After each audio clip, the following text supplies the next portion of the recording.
అందరికీ నమస్కారం. నేను మీ దేవి. ఫ్రెండ్స్, నిన్నటి నుంచి మన ఛానల్లో మరదలా ప్రేమించవా అని ఒక మంచి love and romantic family story start అయ్యింది. ఎవరైనా చదవని వాళ్ళు ఉంటే ఒక్కసారి ఆ స్టోరీని చదవండి. మీ అందరికీ ఎంతగానో నచ్చుతుంది. అలాగే హైప్ కూడా ఇవ్వండి. న్యూ స్టోరీ కాబట్టి మరికొంతమందికి రీచ్ అవుతుంది. మన కథలోకి వెళ్ళిపోదాం. మిస్టర్ ఆరోగెంట్ 97వ భాగం. రచయిత వనజ గారు. ఒసై, ఉన్న వారం రోజులు ఇలా కనిపించవచ్చు కదా. ఇప్పుడు ఎక్కడో సప్త సముద్రాల అవతల ఉంటే నువ్వు నన్ను ఇలా శిక్షించడం కరెక్ట్ కాదు మహి అంటూ ప్రమోద్ జుట్టు పీక్కుంటుంటే, అవునా మరి, పెళ్ళైన వారానికి నువ్వు నన్ను వదిలిపోలేదా, అది నాకు శిక్ష కాదా అంటూ ఆమె తన నిలవంక లాంటి నడుమును పక్కకు తిప్పి మాట్లాడుతూ ఉండేసరికి ప్రమోద్ గొంతు ఆరిపోతుంటే వెనకాల నుంచి వీడియో కాల్ చూస్తూ ఉన్న తన ఫ్రెండ్ కూడా పెదవుల్ని తడుపుకున్నాడు. ఒసే, ప్లీజ్ దండం పెడతాను, నువ్వు ఇలా చూపించి నన్ను రప్పించడానికి రాత్రికి రాత్రే పొద్దున దిగి బెంగళూరులో లేను, నేను 1000 మైల్స్ దూరంలో ఉన్నాను, కొంచెం చిన్నపిల్లడి మీద దయ ఉంచే అంటూ ప్రమోద్ వేడుకుంటుంటే, అవునా మరి, చిన్నపిల్ల మీద దయ లేకుండా ఇలా వదిలేసి వెళ్ళావు ప్రమోద్ అంటూ సాగదీస్తూ అడిగేసరికి, తప్పైపోయింది అన్నాను కదా బుజ్జి, సారీ అంటూ ఆమెను బుజ్జగించుకునే పనిలో ప్రమోద్ ఉంటే గ్లాస్ సౌండ్కి వెనక్కి తిరిగి చూశాడు ప్రమోద్.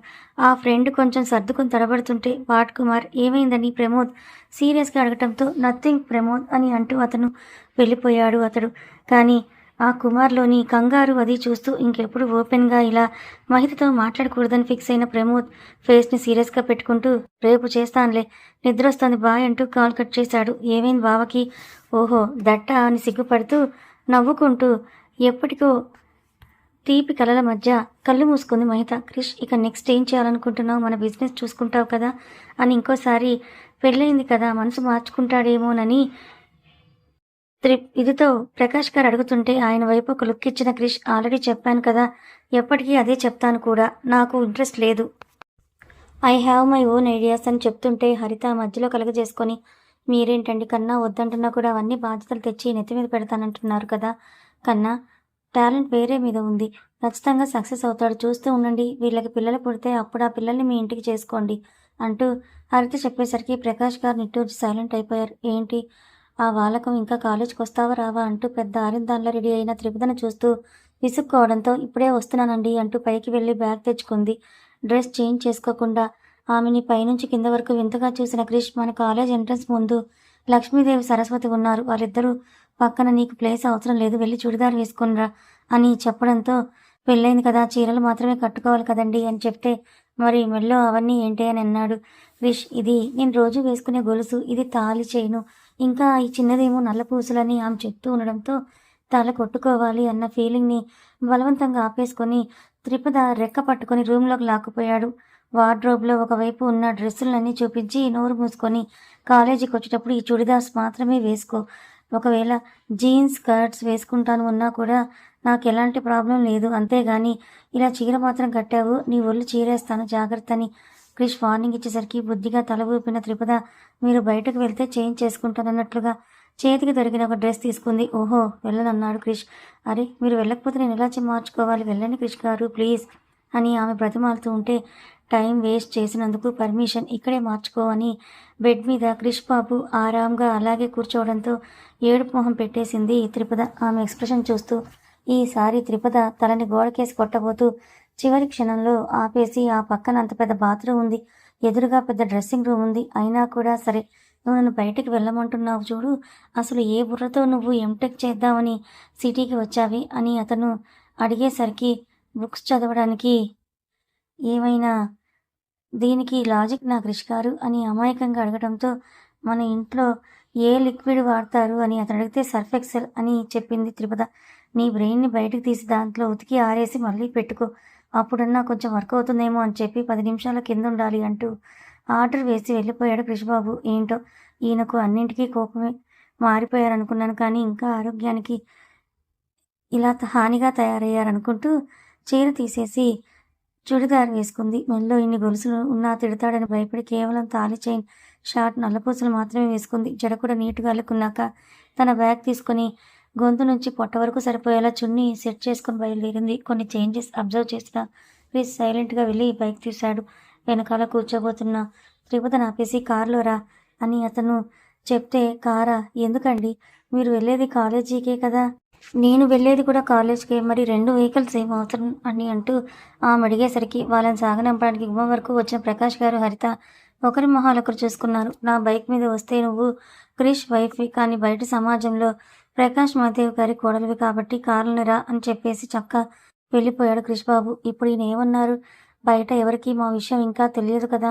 అంటే చెప్పదలుచుకోలేదా? ఏమోలే, ఏం జరిగినా క్రిష్ గారు చూసుకుంటారనుకున్న త్రిపద కార్ బ్యాక్ సీట్‌లో కూర్చుంటే, వీడు ఆ అమ్మాయి వల్లైనా మారాడని అనుకున్నాం, కానీ ఇంకా మారలేదని అంటూ ప్రకాష్ గారు నిట్టూర్చి లోపలికి వెళ్ళిపోయారు. కారు స్లోగా వెళ్ళేసరికి క్రిష్ బైక్ ఆపి తన ముందున్న ప్లేస్‌లో ఉండేసరికి కార్ గేట్ ముందే ఆపేసి దిగిన త్రిపద నడుచుకుంటూ వెళ్తూ కూడా తన మెడలో 3 ముళ్ళు వేసిన భర్తకి సైట్ కొట్టుకుంటూ వెళ్తోంది. ఆమె వైపే సీరియస్‌గా చూసిన క్రిష్ ఐబ్రోస్ ఎగరేయడంతో తలదించుకొని అడ్డంగా ఊపేసి క్లాస్ వైపు వెళ్తుంటే ఆపాడు శేఖర్. ఓహ్! పాపిట్లో బొట్టు, ఒళ్ళు నిండుగా చున్నీ, కాళ్ళకు మెట్టెలు, ఏంటమ్మా సంగతి? జూనియర్ పాప పెళ్ళయిపోయిందా? ఫస్ట్ టైం ర్యాగింగ్ అప్పుడు ఫ్రెష్ గురించి టాపిక్ వచ్చింది. అప్పుడు వద్దన్నావు. మరి ఇప్పుడు నువ్వేం ఫ్రెష్ కాదు కదా! మీ ఆయనతో చాలానే అయిపోయి ఉంటుంది. ఇప్పుడు మాకేమైనా ఛాన్స్ ఇస్తావా అని అతను అడుగుతూ ఉంటే కోపంగా చూసింది త్రిపద. అబ్బా! ఇలా చూస్తే ఏమున్నావి అనేలోపే వాడి మెడ కోడి మెడలాగా విరిచేశాడు క్రిష్ బాబు. గిలగిలా కొట్టుకుంటున్న వాణ్ణి చూసి త్రిపద పాపం క్రిష్ గారు వదిలేయండి, చచ్చిపోతారని చెప్తూ ఉంటే ఒక్క చూపుతో ఆపేసి క్లాస్ వైపు వెళ్ళు అన్నట్లుగా సైగ చేశాడు క్రిష్. ఇంకా అంతే, ఏం మాట్లాడకుండా వెళ్ళిపోయింది త్రిపద. ఒరేయ్, దాన్ని అంటుంటే మధ్యలో నీ బాధ ఏంటని దెబ్బలు తిని చాలా రోజులైన ఉపలాటంతో శేఖర్ అడిగేసరికి, ఒరేయ్ శేఖర, నీకు అవసరమారా? నీకంత దూలగా ఉంటే చదివి ఉద్యోగం తెచ్చుకొని సంపాదించి పెళ్లి చేసుకొని పెళ్ళాన్ని పోషించు. దాంతో ఎలాగైనా మాట్లాడు. ఎలా అయినా ఊరేగు. పక్కనోళ్ళ పిల్లలతో నీకేం పనిరా? ఎప్పుడు చూడు మొన్నే కాలు చెయ్యి సెట్ అయినట్లుగా ఉంది. ఇప్పుడు మళ్ళీ మెడ పెరగాల్సిందే. అందుకే నోరు కొంచెం అదుపులో పెట్టుకోవాలంటూ పృథ్వీ జాలి చూపిస్తుంటే అసలు కర్కశం లేకుండా వాడి మెడను విరిచేసిన క్రిష్ కొంచెం జాలి చూపిస్తూ అంబులెన్స్‌కి కాల్ చేశాడు. అదంతా చూసిన శాండీ పాప క్రిష్‌కి వెయ్యి ఒక్కసారి వలలో పడిపోతూ, అసలు ఎలారా ఇలా మెయింటైన్ చేస్తున్నావు? ఏమున్నావురా అంటూ అందరికీ కనిపించేలా సొంగగా అరుస్తూ ఉంటే అసలు ఆమె ఒక తుందని కూడా చూడకుండా తన క్లాస్‌కి వెళ్ళిపోయాడు క్రిష్ బాబు. స్వప్నని చూసి ఫాస్ట్‌గా తన దగ్గరికి వెళ్ళిన త్రిపద ఆమెని హగ్ చేసుకొని, ఎలా ఉన్నారు స్వప్న గారు? చూసి చాలా రోజులయిందని ఆప్యాయంగా మాట్లాడుతూ ఉంటే ఆమె ఆగిపోయింది. ఇప్పుడు ఎందుకండి అడిగారు? నేనేమైనా అన్నానా? అంటూ త్రిపద ఏడుపు ముఖం తెచ్చేసుకునే లోపే, హలో హలో అమ్మా, వెయిట్ వెయిట్, నువ్వు నాకు కనీసం పెళ్ళైందని ఫోన్ చేయలేదు. నీ లైఫ్‌లో ఏం జరుగుతుందో ఫోన్ చేయలేదు. ఫ్రెండ్‌గా ఆ మాత్రం కూడా నేను పనికిరానా అన్న చిన్న బాధ అంతేలే. ఇప్పుడు నువ్వు ఏడ్చేలాంటి ప్రోగ్రామ్స్ పెట్టకంటూ స్వప్నని త్రిపదని దగ్గరికి తీసుకొని బుగ్గ మీద ఉమ్మా పెడుతూ, ఇంతకీ సార్ ఫాస్టా? స్లోనా? అంటూ అడిగి భుజం గుద్దేసరికి, అవ్వా! నీకు తెలిసిపోయిందా స్వప్న గారు? ఉష్! గట్టిగా మాట్లాడకండి. ఈ ఊర్లో నాకు క్రిష్ గారికి పెళ్లి జరిగినట్టు ఎవరికీ తెలియదు. కానీ మీకెలా తెలిసిందంటూ తన బుర్రని త్రిపద ఇంకోసారి కోల్పోవడంతో ఆమె పొడిచి, ఒసేయ్, క్రిష్ సార్‌కి పృథ్వీ బెస్ట్ ఫ్రెండే. వాడికి కూడా తెలియకుండా ఉంటుందా? వాడికి తెలిస్తే నాకు తెలిసినట్లే కదా అని స్వప్న గర్వంగా చెప్తుంటే, అవును కదా అంటూ తను అర్థం చేసుకుంది త్రిపద. సరే చెప్పు, క్రిష్ సార్ హాట్‌నా లేదంటే కూల్‌గానా అని ఆమె అడగటంతో, ఇందాక ఫాస్ట్, స్లో అంటున్నారు. ఇప్పుడు హాట్, కూల్ అంటున్నారు. ఎందులో ఏదిలోనో చెప్తే దాన్ని బట్టి నేను చెప్తాను. డ్రైవింగ్‌లో అయితే ఫుల్ ఫాస్ట్, కోపంలో అయితే ఎప్పుడూ హాట్‌గానే ఉంటారు క్రిష్ గారు అని చెప్పడంతో, నువ్వు ఎంటెక్ చేయడానికి సిటీకి ఎందుకొచ్చావు అని అడిగింది స్వప్న. కరెక్ట్ స్వప్న గారు. పొద్దున్న క్రిష్ గారు కూడా ఇదే క్వెషన్ అడిగారు నన్ను.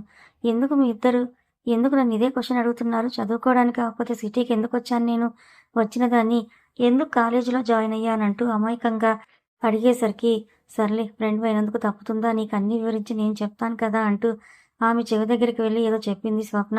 ఏదో మీకు అర్థమయ్యే ఉంటుంది కదా! ఛీ పాడు అంటూ ముఖం మూసి పెట్టుకున్న త్రిపద, ఇంటి గుట్టు బయట పెట్టుకోకూడదు అన్న నానుడి బాగా ఫాలో అయ్యి ఇలాంటివన్నీ బయటకు చెప్పకూడదు స్వప్న గారు.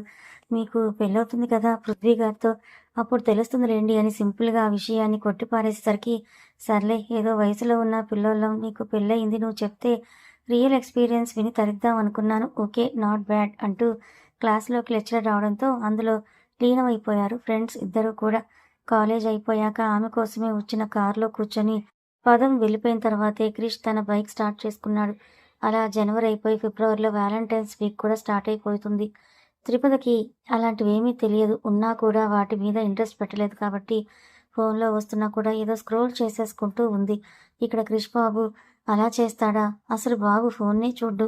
ఏదో అందరూ అనుకుంటుంటే ఆ డేస్ గురించి తెలుసు కాబట్టి ఇచ్చే ఇంట్రెస్ట్, చెప్పే ఇంట్రెస్ట్ 1% కూడా అతనికి లేదు. మహిత మాత్రం వ్యాలంటైన్స్ వీక్ స్టార్ట్ అయ్యే 2 రోజుల ముందు నుండి కంటిన్యూస్‌గా ప్రమోద్‌కి రీల్స్ పంపిస్తూనే ఉంది. సడెన్‌గా లవర్ దగ్గరికి వచ్చే రీల్స్, ఎక్కడో ఉండి రోజెస్ పంపించే రీల్స్ అని ఆమె ఐడియాస్ అన్నీ అతనికి అర్థమయ్యేలాగా రీల్స్ పంపిస్తూ ఉండడంతో అన్నింటికి ఓపికగా లైక్ కొట్టిన ప్రమోద్ ధర్మవరం టౌన్‌లో తనకు తెలిసిన వ్యక్తితో నెక్స్ట్ డే మహిత కోసం రోజెస్ బొకే పంపడానికి సిద్ధమై అన్ని ఏర్పాట్లు చేశాడు. కాలేజ్‌కి వెళ్లి వస్తోంది మహిత. ఆమెను శర్మగారు ఒంటరిగా పంపించడం లేదు. ఏవైనా అంటే నువ్వు అప్పుడు శాస్త్రి కూతురివి, కానీ ఇప్పుడు శర్మ కోడలు అంటూ లాజిక్ మాట్లాడుతుండేసరికి సర్లే నేను ఆటో కోసం నిలబడి నడుచుకుంటూ ఇవన్నీ ఎందుకు ఈయన దింపుతా అన్నప్పుడు నాకు బండిలో తిరగడానికి ఏమైనా ప్రాబ్లమా అనుకున్న మహిత సైలెంట్ అయిపోయి అలాగే వెళ్ళి వస్తోంది. ఫిబ్రవరి కూడా వచ్చేసింది కాబట్టి కొంచెం అల్లరిగాని తెల్లవారి వెలుగు రావడంతో నిద్ర లేచి స్నానం చేసిన మహిత బయట ముగ్గేస్తుంటే ఒకతను వచ్చి ఆమెను పిలిచాడు. ఎక్స్‌క్యూజ్ మీ, మీరు మహిత ప్రమోద్‌దేనా కదా అనేసరికి అవునండి ఏమైందని ఆమె అడగటంతో గిఫ్ట్ బాక్స్ మహితకు ఇచ్చేసి మీకోసం అంటూ చెప్పి వెళ్ళిపోయాడతను. కొంపదీసి వీడేమైనా నాకు ప్రపోజ్ చేస్తున్నాడా ఏంటని ఒక క్షణం ఆలోచించిన మహిత చిచ్చి అతను అంత గౌరవంగా ఎక్స్‌క్యూజ్ మీ మీ పేరని అడిగితే అలా ఆలోచిస్తానేంటి? అయ్యుండదులే అనుకుంటూ ముగ్గు పూర్తి చేసి పసుపు, కుంకుమ కూడా పెట్టాక పక్కనున్న బాక్స్ తీసుకొని ఇంట్లోకి నడిచింది. గుడికు బయలుదేరిన శర్మగారు కోడలి చేతిలో బాక్స్ చూసి చిన్నమ్మాయి ఏంటని అది అడగడంతో పాపం తనకి ప్రమోద్ పంపించడం తెలియదు కదా, ఏదో గిఫ్ట్ వచ్చింది మామయ్య గారు నా కోసం అని చెప్తే గిఫ్టా ఎవరిచ్చారని ఆయన అడగటంతో ముగ్గేస్తుంటే ఒక అతను వచ్చి మీరేనా మహిత అన్నారు. అవును అంటే ఈ బాక్స్ని చేతుల్లో పెట్టి వెళ్ళాడని మహిత చెప్పడంతో దాన్ని తెరువు అంటూ ఆర్డర్ వేసి గుడికి వెళ్లే పని కూడా ఆపేసి వాళ్ళ కుర్చీలో కూర్చున్నారు శర్మగారు. తనకేం భయం, అందుకే నార్మల్గానే బాక్స్ ఓపెన్ చేసిన మహితకి అందులో చాలా ఎర్ర గులాబీలు కనిపించడంతో ఒక క్షణం షాక్ అయితే శర్మగారు నొసలు ముడేస్తూ ఇలా ఎవడు పడితే వాడు రోజా పువ్విస్తూ తీసుకుంటావా చిన్నమ్మాయి, అసలు ఎవరు అతను, మీ కాలేజీలో స్నేహితురా లేదంటే తెలిసినవాడా అంటూ ఆయన నొసలు ముడివేసి అడగటంతో అంతే సీరియస్గా చూసిన మహిత ఇదేదో గొడవకు బీజం పడేలా ఉంది అని టెన్షన్ పడుతున్న కమల గారికి ఆ రోజు ఒక యుద్ధం ఆగినట్లు అనిపించింది ప్రమోద్ కాల్తో.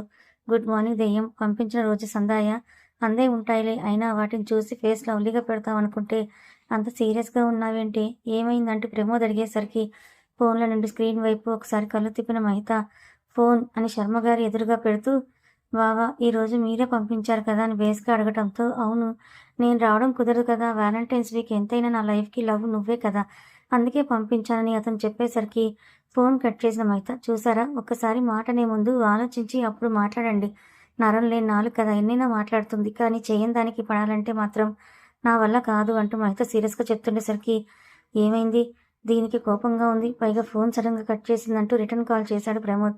ఈసారి శర్మగారి ఫోన్ తీసుకొని ఎరా బుద్ధిలేని విధవ, నీ భార్యకి రోజా పూలు ఇచ్చుకోవాలంటే నువ్వున్నప్పుడు తెచ్చి ఇవ్వాలి గాని ఇలా పరాయి మగాడితో పంపిస్తాడా అని అంటూ మహిత మీద అరవలేనివన్నీ కొడుకుని అలా అరిచేసి తిట్టేసి కనీసం మహితను ఏమనుకోకమ్మా అలా అన్నందుకని కూడా చెప్పకుండా గుడికి వెళ్ళిపోయాడాయన. ఈ జన్మలో మారరా ఈయన అని కమల అనుకుంటే మామకు ఎలా బుద్ధి చెప్పాలా అని ఆలోచిస్తూ ఉంటుంది మహిత.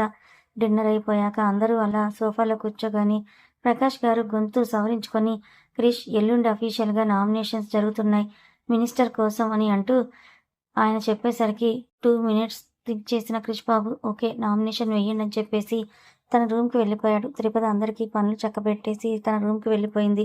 నైటీలో ఉన్న ఆమెను చూస్తూ నీకు ఇవే అలవాట, నైట్ డ్రెస్సులు వేసుకోవా అని క్రిష్ అడగటంతో లేదండి ఎప్పుడూ వేసుకోలేదని అంది ఆమె. అతడి కోసం పాలు పక్క టేబుల్ మీద పెట్టేసి ఎందుకు అలసటగా అనిపించి త్రిపద పడుకుంది. త్వరగానే నిద్రలోకి కూడా జారుకుంది. తన వర్క్ చేసుకుంటూ సడన్గా ఆమె వైపు చూసిన క్రిష్ బాబుకు త్రిపద హీరోయిన్ ఫోజులో దర్శనం ఇచ్చేసరికి ఆమె 2 కాళ్ళ దగ్గర నైటీ పైకి పోయి మోకాలు కూడా కనిపిస్తూ ఉండటంతో మనసులో అనిపించింది నైట్ డ్రెస్ అలవాట్లేదా అని అనవసరంగా అని అడిగాను, నైటీనే బాగుందని అనుకుంటూ కళ్ళు మోకాల మీద నుంచి పైకి సాగిస్తూ ఆమెని ఇంటెన్స్డ్గా చూస్తూ ఉన్నాడు క్రిష్ బాబు. మరి స్టోరీ ఎలా అనిపించిందో ఖచ్చితంగా కామెంట్ చేసి చెప్పండి. కథ నచ్చితే లైక్ చేయండి, మరికొంతమందికి షేర్ చేయండి. ఇలాంటి మరిన్ని మంచి కథల కోసం మన ఛానల్ని సబ్స్క్రైబ్ చేసుకోండి. Thank you so much.